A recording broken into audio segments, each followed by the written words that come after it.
Mheshimiwa Makamu wa Rais, kadri uchumi unavyokuwa, mahitaji ya nishati yanaongezeka, haswa gesi asilia ambayo ni mahitaji ya juu sana kwenye uchumi wa nchi yetu.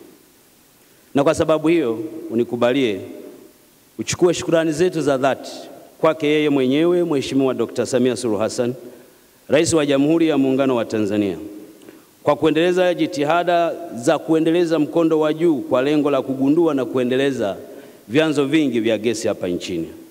Chini ya uongozi wake na wewe ukiwa msaidizi wake mkuu kwa upande wa mkondo wa juu, tumeweza kufikia hatua muhimu ikiwemo kuimarisha uzalishaji wa gesi asilia katika vitalu vya Songosongo, Mnazi Bay, ambayo kimsingi ni maendeleo yetu kwenye uchumi wa gesi. Jambo la pili, amehakikisha pia uendelezaji wa gesi asilia iliyogunduliwa katika eneo la Ntolia lililopo kitalu cha Ruvuma kutoa leseni yake kwa uendelezaji kwa ajili ya kampuni ya R Petroleum. Na jambo la tatu, ameongeza ushiriki wa kampuni ya serikali ya TPDC katika kitalu chake cha Mnazi Bay kutoka ushiriki wa 20% hadi 40%.